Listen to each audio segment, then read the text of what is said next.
Hello everybody and welcome to a new video. This is going to be a follow-up of my video of the friendship list for beginning trainers, and in this video we'll be discussing the trading part. I will take you through all the basics for trading and I will say something about the medals and lucky friends as well.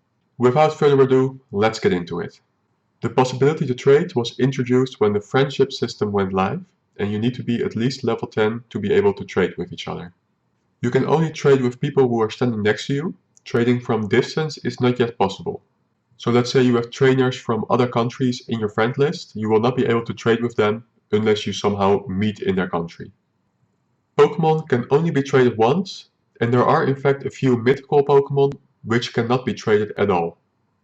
Mythicals include Pokemon like Mew, Darkrai, Celebi, Deoxys.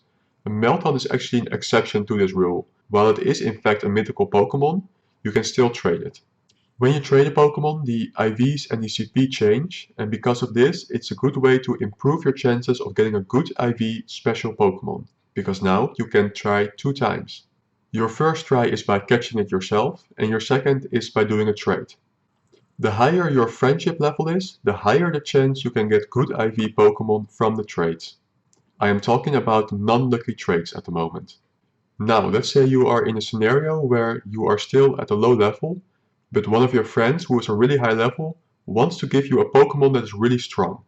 If this Pokemon is stronger than your trainer level, then it will actually go down in level when you make the trade.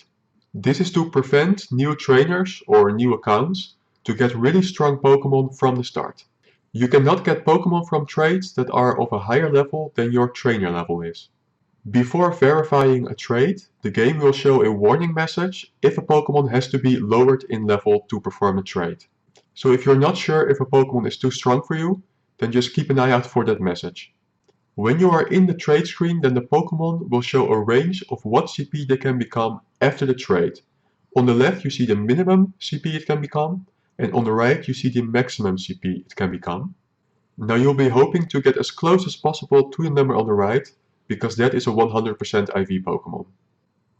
When it comes to the trading cost of Pokemon, then every normal trade you do will cost 100 Stardust for both players. But there is also a thing called special trades, and special trades are more costly to make. A trade is special when either of the players is getting a Pokemon that they don't have yet, or a variant of that Pokemon that they don't have yet. For example, let's say you already have Unknown in the Pokédex, but now you are getting a letter that you don't have yet. Then this will count as a new Pokemon for you. The same goes for shinies. Let's say you already have a Pikachu in your Pokédex, but you don't have the shiny version yet, then receiving the shiny will count as a new Pokemon. Other than that, a trade is also special when it evolves a shiny or a legendary Pokemon. A special trade can only be done once a day, and as said before, it has increased Stardust cost. But if you level your friendship, then the Stardust cost will be lowered. Special trade costs are 20,000 for good friends, 16,000 for great friends, 1,600 for ultra friends, and 800 for best friends.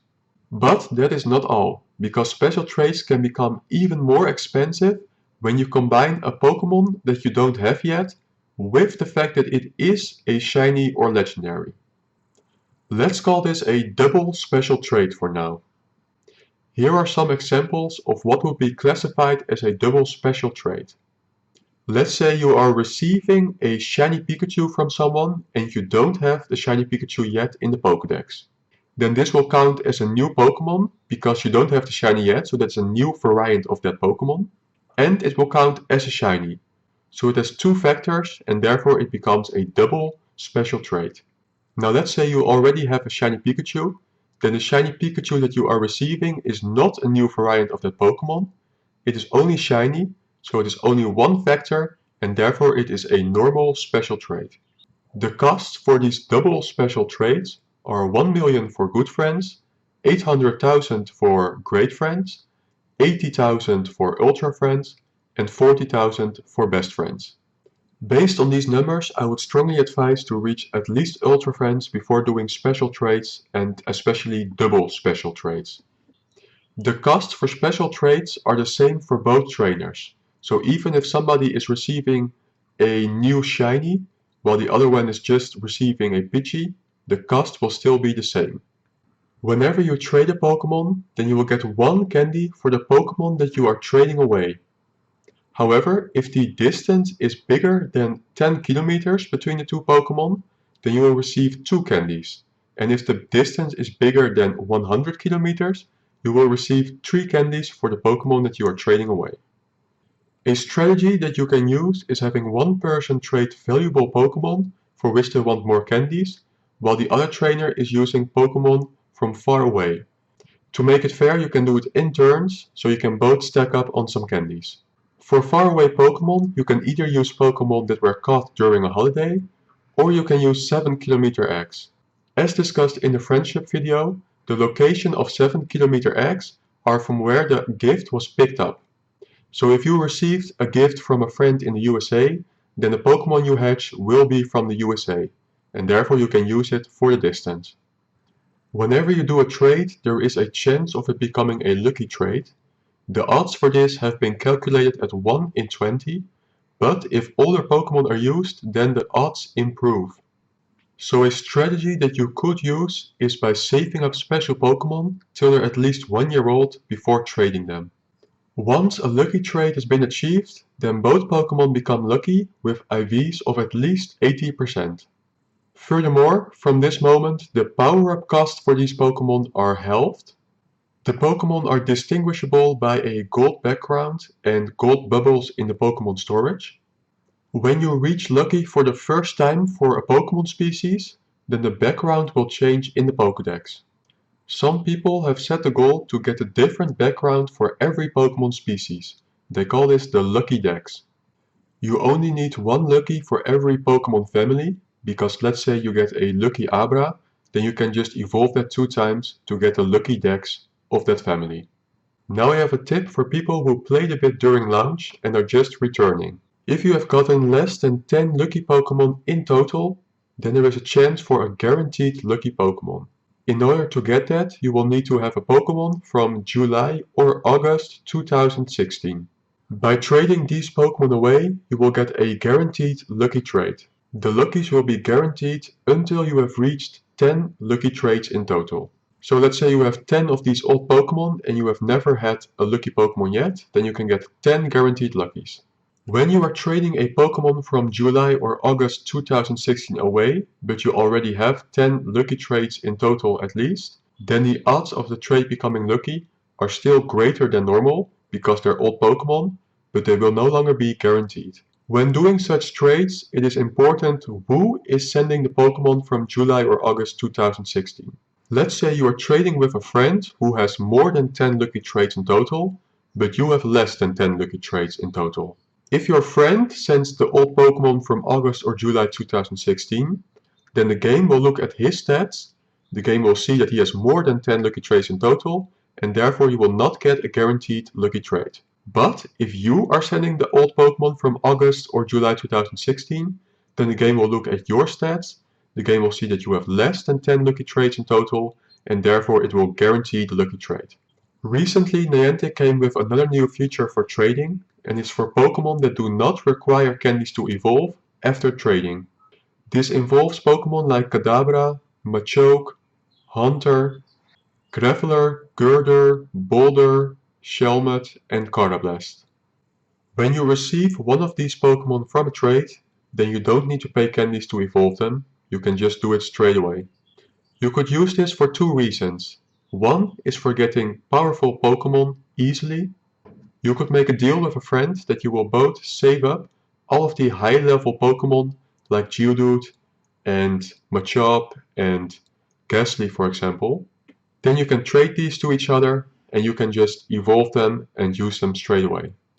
Note that for some Pokemon you still have to pay candies for the first evolution. So for example, if you're using Abra, then you will need to pay the 25 candies to evolve it to Kadabra, but after that, you won't have to pay the 100 candies, you can just evolve it for free.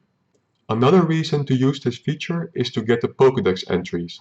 For example, if you are having a tough time getting enough Shelmet candies, then just receive one from a trade and evolve it and you got the Pokédex entry. If you want to find these kind of Pokemon quickly in the storage, then you can use the search string trait evolve. Unfortunately, this search string does not show the full family of a Pokemon species, so for example it will show all the Kadabra, but it will not show a single Abra. Other search strings related to trading that you can use in the Pokemon storage include Traded, this will show all the Pokemon that you have received from trades, and Lucky, this will show all the Pokemon that you received from trades that are lucky. Now we are going to talk a bit about lucky friends. In the friendship video, we have established that you need to be best friends in order to have a chance of becoming lucky friends. The odds of this happening have been calculated at 1 in 50, which means that for every interaction that you make with a best friend, you have a chance of 2% of becoming lucky friends. And remember that only one interaction per day counts.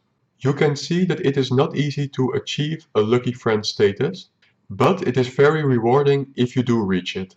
Because once lucky friends have been reached, your next trait will be a guaranteed lucky. You already know about all the things that make a lucky trait great, but now let's think about what it means to have control over which Pokemon are going to be lucky. You can use this for very rare Pokemon that you and your friend both only have one or a few of. And once the lucky trade is done, you and your friend will both have a solid version of this Pokemon, with reduced Stardust cost as well. Strong Pokemon like legendaries are always a great option for lucky friend trades. And personally, I really enjoy doing these trades for shiny Pokemon. Most shiny Pokemon are not easy to find and even harder to get good IVs of. Getting the option now to get guaranteed high IV shiny Pokemon from lucky friend trades is a great option for me. Lastly, let's run through the medals. There are two medals that are related to trading. One is called the Gentleman Medal and the other the Pilot Medal. The Gentleman Medal counts the amount of trades that you've done. For 10 you will reach Bronze, for 100 trades you will reach Silver, and you will need 1000 to get the badge to Gold. The Pilot Medal displays the total amount of distance that you have gathered from trades.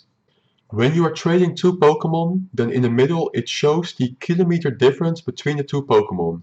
When you make the trade, then this kilometer difference gets added to the medal.